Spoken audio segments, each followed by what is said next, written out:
तो आएगा आइंदा पाकिस्तानी फैमिली रिएक्शन में उम्मीद करता हूँ आप सब खैरियत से होंगे, जाओगे, खुश होंगे, तो आबाद यार मेरा नाम मुजाद है। मैं नाना। यार बहुत ही बड़ी खबर निकल कर आ रही है। भारत ने लगा दिया है भाई 1000 वेपन्स पर बैन, और वही अब 1000 वेपन बनेंगे भारत के अंदर, और ये बहुत ही बड़ा स्टेप है मेड इन इंडिया के अंदर। अच्छा, हाँ ये बहुत बड़ा स्टेप है भाई। 1000 एटम कौन सा भारत ऐसा ले रहा था जिसपे भाई उसने मतलब टोटली बैन लगा दिया वेपन्स में। अब ये तो वॉच करेंगे तभी पता लगेगा आखिर भारत क्या कर रहा है। मतलब अपने देश के अंदर इतना मतलब वाकई में भारत इस लेवल पर आ गया है कि ये 1000 एटम भारत खुद बना सकता है, तभी तो बैन लगा है। हाँ बिल्कुल, ये बात तो सही है। लेकिन काउंट करते स्टार्ट। दोस्तों, मेक इन इंडिया और डिफेंस सेक्टर में आत्मनिर्भरता को बढ़ावा देने के लिए भारत एक के बाद एक काफी बड़े कदम उठा रहा है, और इसी की कड़ी में अब एक बार फिर से भारत ने एक ऐसा ऐलान कर दिया जिसने कई विदेशी डिफेंस कंपनियों की नींदें उड़ा दी है। क्योंकि भारत का ये कदम देश के अंदर न कि सिर्फ डिफेंस सेक्टर को मजबूत करेगा, बल्कि इससे भारतीय हथियारों में स्वदेशीकरण की दर भी बढ़ेगी। और सबसे बड़ी बात तो यह है कि भारत का ये कदम एक ऐसा कोई पहला कदम न होकर चौथा एक्शन है, जो इस बात को साफ तौर पर दर्शाता है कि भारत डिफेंस सेक्टर में आत्मनिर्भरता को बढ़ावा देने के लिए काफी तेजी से काम कर रहा है। दरअसल दोस्तों, हिंदुस्तान टाइम्स द्वारा रिलीज किए गए लेटेस्ट आर्टिकल से इस बात का पता चला है कि भारत ने आत्मनिर्भरता को बढ़ावा देने के लिए एक काफी बड़ा कदम उठाते हुए 928 अलग अलग डिफेंस आइटम पर प्रतिबंध लगा दिया। मतलब अब इन सभी उपकरणों को विदेशी कंपनियों से आयात नहीं किया जा सकता, बल्कि इन्हें किसी भारतीय प्राइवेट कंपनी से ही खरीदना होगा, जो इन सभी 928 उपकरणों की सप्लाई चेन भारत के अंदर स्वदेशी रूप से क्रिएट करेगा, जिससे हमारे हथियारों में स्वदेशीकरण की दर काफी तेजी से बढ़ेगी। बता दें कि इस लिस्ट में जो आइटम मौजूद है वह काफी ज्यादा महत्वपूर्ण है, क्योंकि इसमें फाइटर जेट और टैंक से लेकर सबमरीन तक के कंपोनेंट शामिल है। अगर और डिटेल में बात करें तो जिन डिफेंस आइटम के इंपोर्ट पर प्रतिबंध लगाया गया है उनका इस्तेमाल भारत के Sukhoi 30 fighter jet, frontline tanks, naval warship और सबमरीन जैसे महत्वपूर्ण हथियारों की मैन्युफैक्चरिंग में किया जाता है, जिन्हें अभी तक बाहरी देशों से आयात करना पड़ता था। पर अब भारत की पब्लिक और प्राइवेट डिफेंस इंडस्ट्री इतनी ज्यादा मजबूत हो चुकी है कि हम इन्हें भारत के अंदर स्वदेशी रूप से ही बना सकते हैं। ऐसे में अब ये काफी जरूरी हो चुका है कि हम अपने DPSUs यानी डिफेंस पब्लिक सेक्टर अंडरटेकिंग पर दबाव बनाएं, ताकि वह भारतीय कंपोनेंट ही इस्तेमाल करे। वहीं पर आपको ये बात जानकर काफी खुशी होगी कि अभी जिन 928 डिफेंस आइटम पर प्रतिबंध लगाया गया है,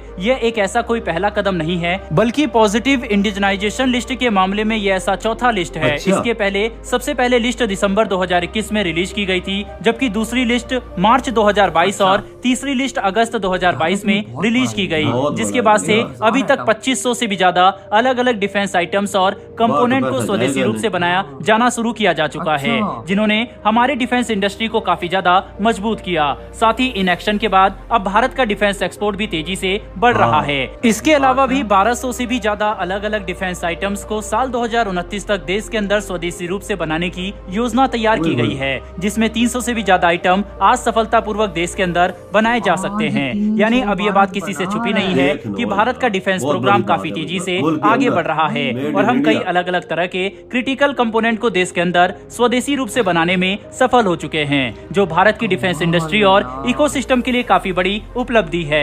लेकिन भारत यहीं पर नहीं रुकेगा, बल्कि अब हम कोशिश कर रहे हैं ताकि दूसरे देशों के साथ पार्टनरशिप बनाकर नई टेक्नोलॉजी को देश के अंदर लाया जा सके, जिससे हम ज्यादा डिफेंस हथियारों को बनाने की क्षमता हासिल कर सके। हालांकि आज भारत फाइटर जेट और हेलीकॉप्टर से लेकर एयरक्राफ्ट कैरियर तक खुद बना सकता है, लेकिन जेट इंजन जैसी जटिल टेक्नोलॉजी अभी तक भारत के पास मौजूद नहीं है। ऐसे में इसे हासिल करने के लिए हम लगातार कोशिश कर रहे हैं, ताकि भविष्य में हमारे द्वारा मैन्युफैक्चर किए जाने वाले फाइटर जेट किसी दूसरे देश पर स्पेयर पार्ट के लिए निर्भर ना रहे, जो एविएशन इंडस्ट्री में भारत की एक काफी बड़ी सफलता होगी। बहरहाल दोस्तों, इस बैन के अलावा बढ़ते हमारी दूसरी खबर की तरफ, जो कि जम्मू कश्मीर से निकलकर सामने आ रही है, जिसके तहत जम्मू कश्मीर में अगले कुछ ही दिनों में भारत द्वारा आयोजित की जाने वाली G20 की टूरिज्म ग्रुप की मीटिंग को अंतर्राष्ट्रीय समुदाय की तरफ से खुला समर्थन मिल रहा है, जिसे सभी देश पाकिस्तान की एक बड़ी हार के तौर पर स्वीकार कर रहे हैं, क्योंकि पाकिस्तान G20 की मीटिंग के खिलाफ चिल्लाता रह गया, लेकिन किसी भी देश ने पाकिस्तान का समर्थन नहीं किया, बल्कि अब अमेरिका और ब्रिटेन समेत कई यूरोपियन देश खुलकर भारत का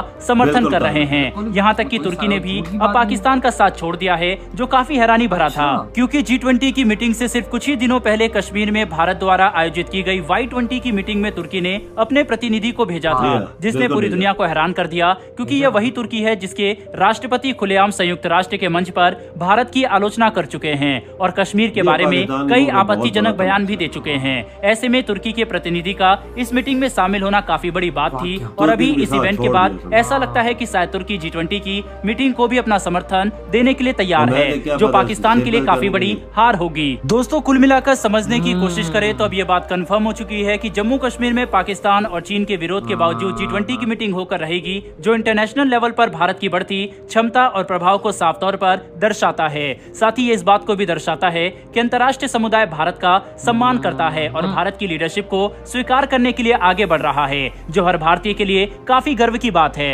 वैसे दोस्तों, आपको क्या लगता है कि तुर्की के अलावा क्या चीन के प्रतिनिधि भी जम्मू कश्मीर में होने वाली G20 की मीटिंग अटेंड कर सकते हैं? नहीं, अपनी राय कमेंट बॉक्स में लिखकर जरूर बताइएगा। साथ ही हमारी आने वाली ऐसी डेली इधर हुई यार ये वीडियो खत्म यार। भाई भारत ने 1000 एटम्स पर लगा दिया है बैन, और वो एटम्स हैं जो Su-30 जो भारत के मेन बैटल टैंक, सब मरीन और सारे भाई एयरक्राफ्ट कैरियर के अंदर लगता है। भारत में इतना दम आ गया है कि भारत अब वो अपने देश के अंदर 1000 बनाएगा, और वो भी भारत की अपनी प्राइवेट कंपनी, यानी डॉलर बाहर नहीं जाएगा, अपने देश के अंदर रुपये में ये सब कुछ होगा यार। ये देख नो, ये देखो नो, कितनी बड़ी 1000 से समझ के अबे यार ये भारत की इतनी बड़ी कामयाबी यार, मतलब वाकई में भारत इस लेवल पर आ चुका है कि भारत इतने बड़े बड़े कंपोनेंट्स अपने देश के अंदर बना सकता है। यार मैं आज मान गया भारत को यार, जो अपने देश के अंदर INS विक्रांत जैसा भाई बीस्ट बना सकता है, वो कुछ भी कर सकता है। ये तो बात है भैया। और आज यकीन देखो ना, समुद्र में खड़ा किया है। बिल्कुल,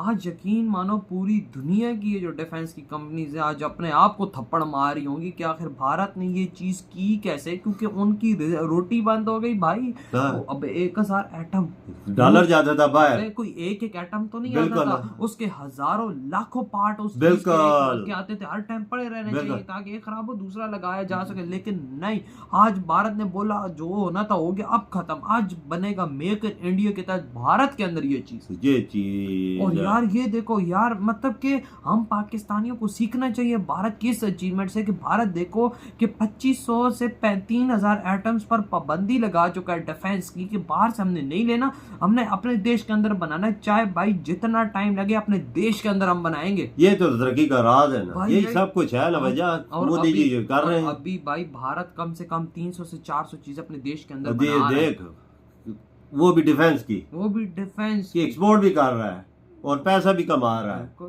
ये जो 1000 चीजों पे लगा है, ये भी इंडिया में भी बनेंगी, बिल्कुल, और मेड इन इंडिया होगा। और भाई जिन जिन देशों के पास अगर यही सेम चीजें होंगी तो भारत उनको एक्सपोर्ट भी कर सकता है। बिल्कुल, कोई शक अगर सस्ती चीजें पड़ती हैं बाहर समय की पड़ती हैं तो इंडिया से एक्सपोर्ट करेंगे। बिल्कुल भाई, जारी बात है, उन कंपनियों से लेंगे नहीं ये लेकिन मैं इसको टोटली, मैं इस चीज को लेके आज शॉक हुआ हूँ कि भाई ये 1000 चीजों पे बैन लगाना बहुत बड़ी बात है। अबे बहुत जिगरे वाला बात है।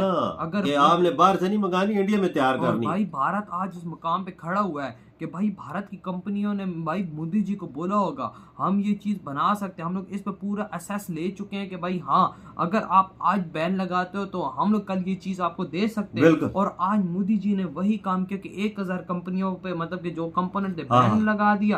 अब यही कल से भारत, कल की सुबह एक नई सुबह भारत के लिए, भारत में वही चीजें नहीं बनेगी। बिल्कुल बिल्कुल, ये चीजें बाहर से आती थी, इंपोर्ट करते थे। हम पाकिस्तानियों के लिए इतना बड़ा शर्म का टाइम है ये कि हमें शर्म से डूब मरना चाहिए कि भारत दुनिया के डिफेंस कंपोनेंट्स में बैन लगा रहा और कह रहा है वही कंपोनेंट भारत के अंदर बनेंगे, और यहाँ पर पाकिस्तानी लोग आर्मी को गालियां दे रहे हैं, चीफ जस्टिस को गालियां दे रहे हैं। इस देश के अंदर सारा जंगल राज आया हुआ है। कब हमारा देश इस दुनिया के अंदर तरक्की करेगा, कब करेगा भाई? हमें आर्मी की भी इज्जत कर, सबकी करें, लेकिन नहीं, यहाँ पर लोग एक दूसरे को गालियां दे रहे हैं। पाकिस्तानी, तुमको शर्म आनी चाहिए। देखो उधर भारत से कुछ सीख लो तुम लोग। नहीं सीखेंगे भैया, आज तो चीफ जस्टिस को कुत्ता कह रहे हैं। आज हमारे यहाँ पाकिस्तान में कुत्ता बोल रहे हैं चीफ जस्टिस। आपने अंदाजा लगाया ना, बगैरत किस्म के लोग उधर मोदी जी आगे जा रहे हैं और मुल्क को आगे लेके जा रहे हैं। आप अंदाजा लगाए ना भाई। ये तुर्की में देखो, तुर्की भी साथ छोड़ गया पाकिस्तान। आप जी अभी तो और देखो, अभी और क्या आगे गेमें लगती हैं। इधर ही वीडियो खत्म कर दो।